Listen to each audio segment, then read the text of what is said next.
చీకటి పడితే చాలు ఊర్లన్నీ ప్రశాంతంగా నిద్రపోతాయి.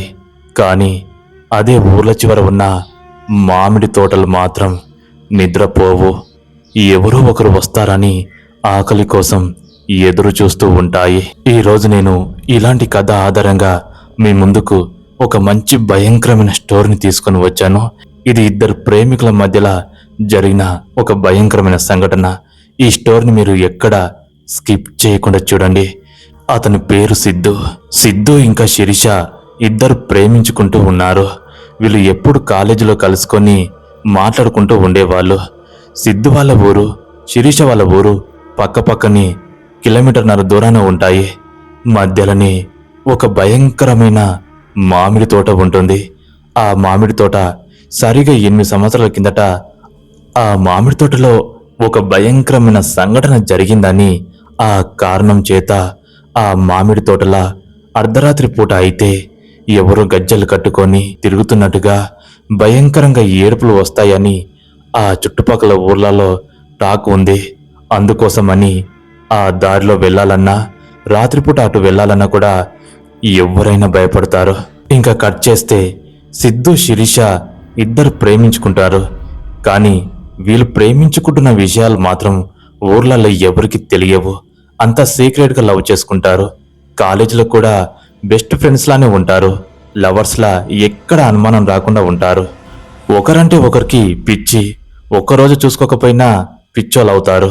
ఒకరోజు శిరీష సడన్ గా కాలేజీకి రావడం మానేసింది. అలా 2 రోజులు రాకపోయేసరికి సిద్ధుకు బాగా పిచ్చి లేసింది. శిరీషకు ఫోన్లు చేస్తూనే ఉన్నాడు.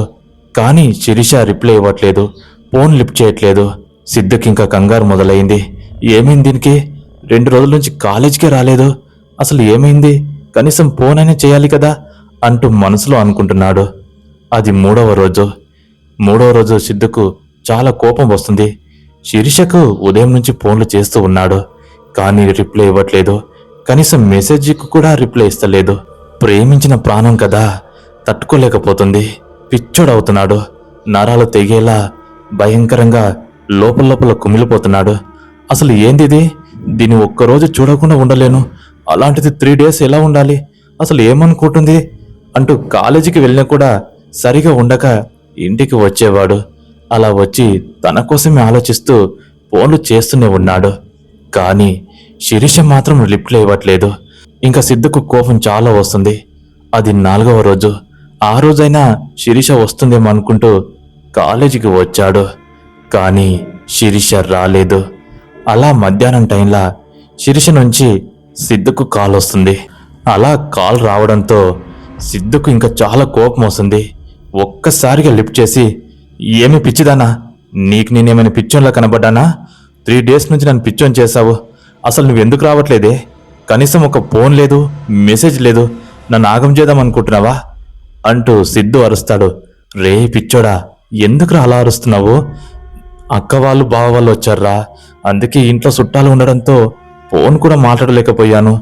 ఫోన్ చేద్దామనుకున్నా కూడా సమయం లేదురా కన్నా అంటూ శిరీష అనగానే, ఇలాంటి మాటలు మాత్రం బాగా చెప్తావు అని అన్నాడు. లేదురా, నిజం చెప్తున్నాను. ఒట్టు. అక్కయ్య వాళ్ళ పిల్లలతోటే ఆడుకోవడం, ఇంకా వాళ్ళతోటే మాట్లాడుకోవడం అయిపోయింది. రాత్రి కూడా అక్కయ్య నా గదిలోనే పడుకుంటుంది. ఇంకా ఏం చేసేది చెప్పు అని అనగానే సిద్ధు, సరే సరే, కనీసం మాట్లాడకపోయేసరికి భయం వేసిందే. అసలు ఏం జరిగిందో అర్థం కాలేదు అంటూ ఏడుస్తూ ఉన్నాడు. రే పిచ్చోడా, ఎందుకు ఏడుస్తున్నావు చెప్పు? నన్ను చూడకుండా ఉండలేకపోతున్నావా? రే 3 డేసే కదరా, ఇంకా 2 డేస్ వరకు రాలేనురా, అక్కయ్య వాళ్ళు ఉంటారు అని అనగానే, ఏం మాట్లాడుతున్నావే? ఇంకా 2 డేస్ నిన్ను చూడకుండా ఎలా ఉండాలి చెప్పు? నా వల్ల కాదు, నాకు అస్సలు కుదరదు అని అంటాడు. ప్రేమించినప్పుడు కొన్ని తట్టుకోవాలి నాన్నా, అలాగే ఉండాలి, తప్పదు అని అనగానే, ఒసై నువ్వు ఎక్కువ మాట్లాడకు. నిన్ను చూడకుండా, నీతో మాట్లాడకుండా నేను ఉండగలను చెప్పు? నువ్వు ఏం చేస్తావో నాకు తెలియదు. రేపు నిన్ను నేను ఖచ్చితంగా చూడాలి, నీతో నేను మాట్లాడాలి, లేకపోతే నేను చెయ్యి కోసుకుంటా అని బ్లాక్మెయిల్గా మాట్లాడతాడు. ఆ మాట విన్న శిరీష, రేయ్ పిచ్చోడా, ఏం మాట్లాడుతున్నావు నువ్వు? రేపు మాట్లాడదామంటే రేపు ఏడో కుదురుతా చెప్పు? ఎక్కడని వచ్చి మాట్లాడాలి అని అనగానే, నాకదంతా తెలియదు. నేను ఒక ప్లాన్ చెప్తాను, నువ్వు పాటించాలి అని సిద్ధు అంటాడు. ఏంద్రా అది అని శిరీష అనగానే, మన ఊరి మధ్యలో ఉన్న ఆ పాత మామిడి తోట ఉంది కదా, ఆ మామిడి తోట దగ్గర రాత్రి వేళలా కలుద్దాం. అక్కడికి ఎవరు రారు, ఒక్క పురుగు కూడా అక్కడికి రాదు. అదే ప్లేస్ మనకు మంచిగా సెట్ అవుతుంది అని సిద్ధు అనగానే, రే ఏం మాట్లాడుతున్నావురా? వామ్మో, ఆ తోటనా? వద్దురా నాయనా, ఆ తోట గురించి మన 2 ఊర్లలో చుట్టుపక్కల గ్రామాలలో కూడా టాక్ ఉంది. అక్కడ ఏదో తిరుగుతుందని అంటారా అని శిరీష అనగానే, ఒసేయ్ ముద్దు, అవన్నీ ఊరు వాళ్ళు పుట్టించిన పుకార్లు. అక్కడ ఏమీ లేదు, అవన్నీ ఉట్టి పుకార్లు. అవన్నీ పట్టించుకోకు. దయ్యాల్లో గియ్యాల్లో నువ్వు సప్పుడు చేయకుండా అక్కడికి రావే.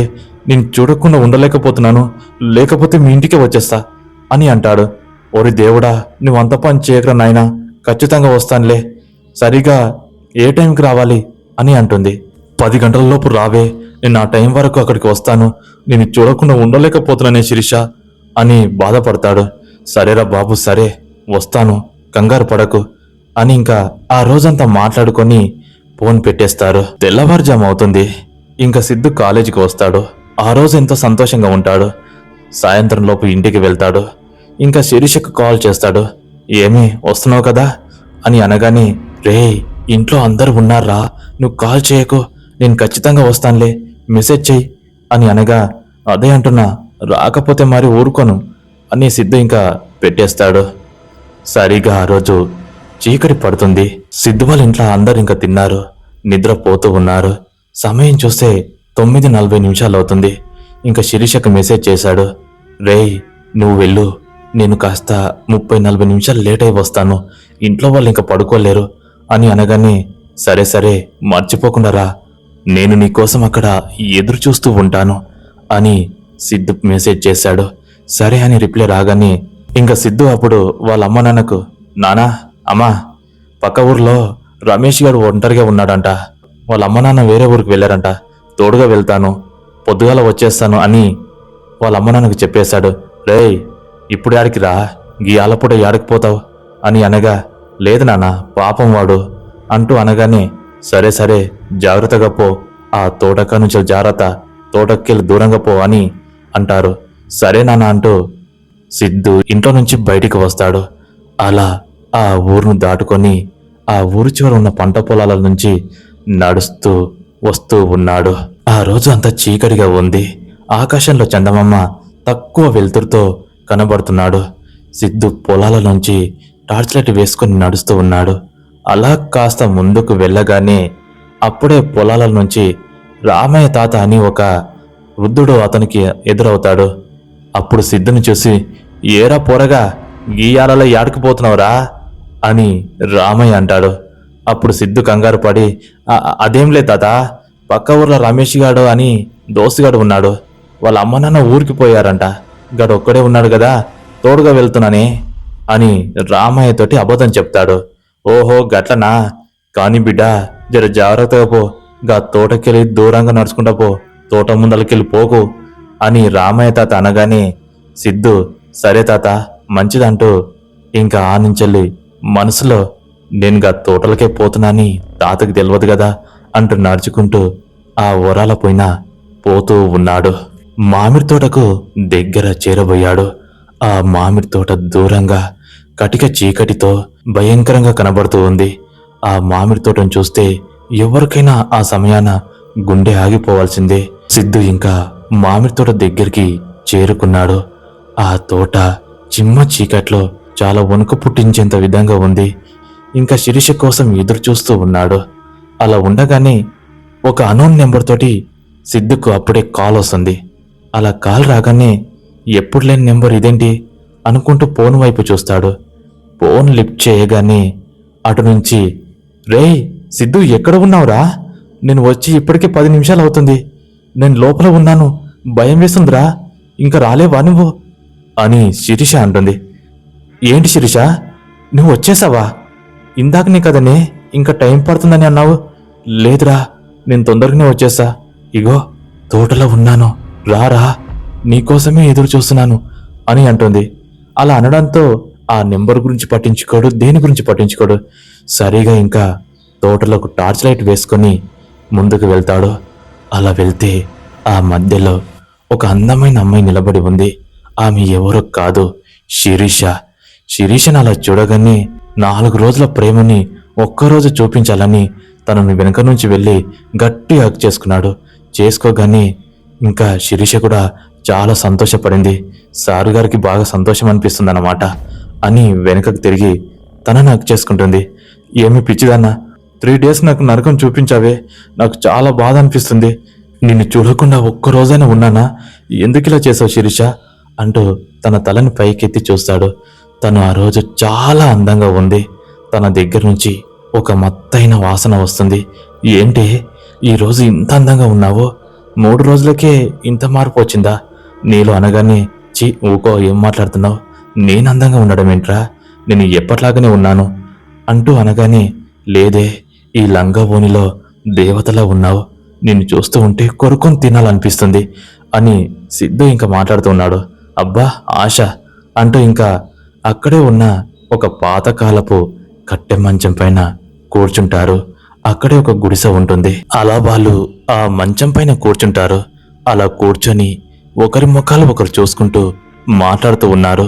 చూడే, నువ్వు ఇంకొకసారి ఇలా చేశావంటే నేను చంపేస్తా అంటూ వీపులో గుద్దుతాడు. అమ్మా, ఏడా అలా కొడుతున్నావు? కాదే, మరి 3 డేస్ ఏంటి? నేను చూడకుండా ఎలా ఉంటాననుకున్నావు? నేను పిచ్చోనవుతానే, చచ్చిపోతా నువ్వు లేకపోతే అని ప్రేమగా మాట్లాడుతూ ఉంటాడు.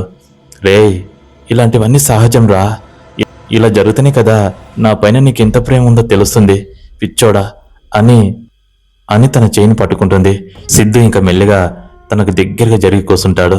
నువ్వు లేకపోతే నేను అస్సలు బ్రతకలేని, నువ్వు ఉంటేనే నాకు సంతోషం, అసలు నువ్వు లేని జీవితం నేను ఊహించుకోలేను అంటూ తను హగ్ చేసుకుంటాడు. ఇంకా తను కూడా తనని మళ్ళీ హగ్ చేసుకుంటుంది. ఉన్నట్టుండి ఏమైందో ఏమో, తను చాలా అందంగా మారింది. తన ముఖం మెరుస్తూ ఉంది. ఏంటి, నేను చూస్తుంటే ఇన్ని రోజులు నేను కంట్రోల్ చేసుకున్న ఫీలింగ్స్ అన్నీ ఒక్కసారిగా బయటికి వస్తున్నాయి. ఈరోజు నిన్ను ఏదో ఒకటి చేయాలనిపిస్తుంది అని అంటాడు. రే, ఏం మాట్లాడుతున్నావు నువ్వు?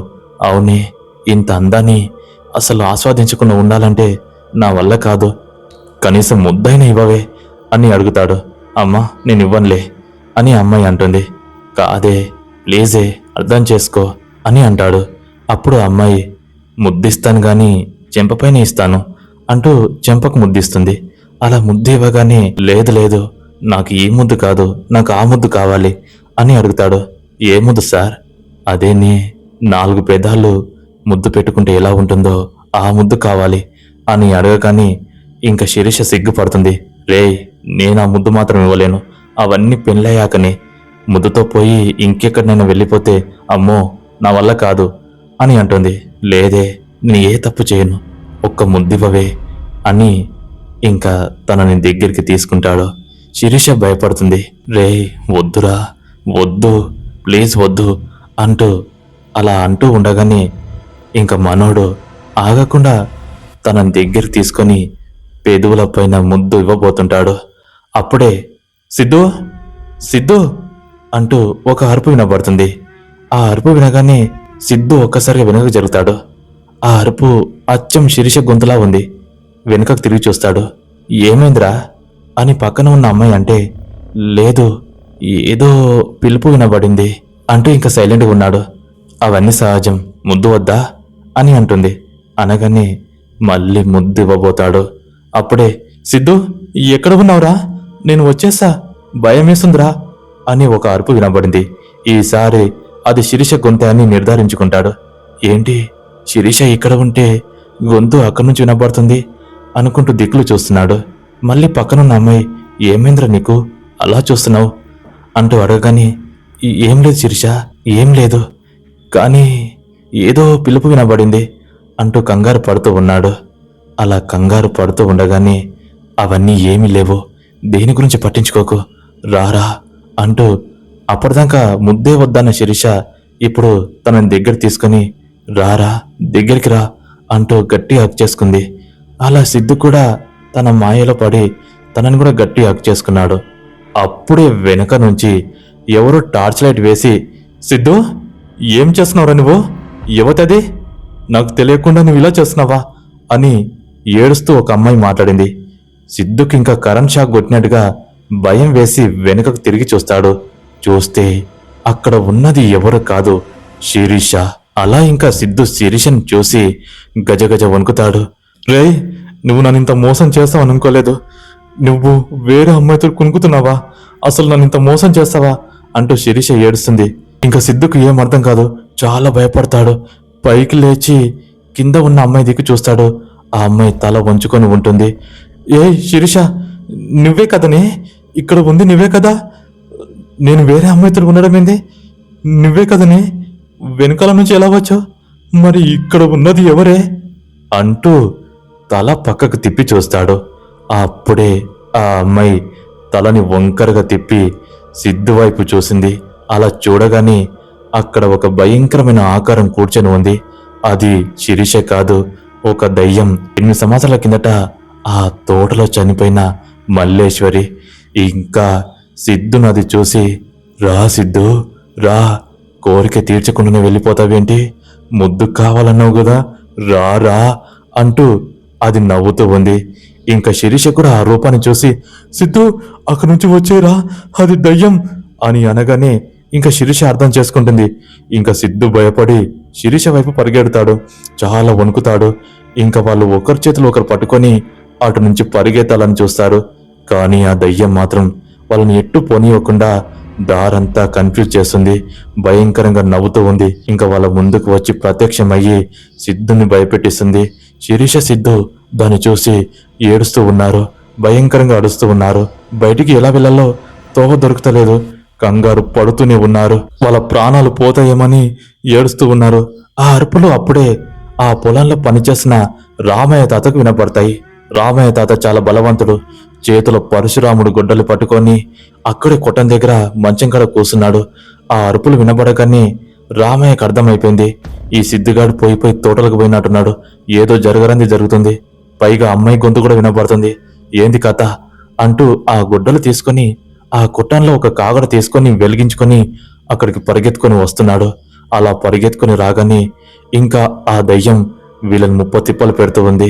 సిద్ధును అమాతం గొంతు పట్టుకుంది. శిరీష చూస్తూ ఉండగానే శిరీష వైపు చూసి అది సిద్ధుని గాల్లో లేపి గొంతు పిసుకుతూ ఉంది. అప్పుడే రామయ్య తాత భయంకరంగా అరుస్తూ గొడ్డలు తిప్పుతూ కాగడతోటి లోపలికి వచ్చాడు. అలా రాగానే కింద శిరీష భయపడుతూ ఏడుస్తూ ఉంది. గాలోనేమో సిద్ధిగాడు తేలుతూ కాలు చేతులు కొట్టుకుంటున్నాడు. అప్పుడే వెనుక నుంచి రామయ్య తాత, ఓసై వాని వదిలేయవే అంటూ ఆ నిప్పు కాగడ తీసుకొని గొడ్డలు లేపుకొని పరిగెత్తుకొని దాని దగ్గరికి వచ్చాడు. ఆ దృశ్యాన్ని చూడగానే ఆ దయ్యం ఒక్కసారిగా సిద్ధుని కింద పారేసింది. సిద్ధు కింద పడ్డాడు. ఇంకా రామయ్య తాతని చూసి ఆ దయ్యం భయంకరంగా అరిచింది. తన చేతిలో పెద్ద గొడ్డలి, పక్కన కాగడ. దాన్ని చూసి అది దగ్గరికి రాలేకపోతుంది. అరే సిద్ధుబాబు, పైకిలే, పరిగెత్తండ్రా అని వాళ్ళకు సైగ చేయగానే ఇంకా సిద్ధు, శిరీష ఒకరి చేతిలో ఒకరు పట్టుకొని గేటు వైపు పరిగెడుతున్నారు. ఆ దయ్యానికి కోపం వచ్చి వాళ్ళ వెనకాల రావాలని చూసింది. కానీ రామయ్య తాత అడ్డగించి ఆ గొడ్డలితోటి ఆ నిప్పు కాగడతోటి దాన్ని భయపెట్టి దూరం దూరం తరుముతున్నాడు.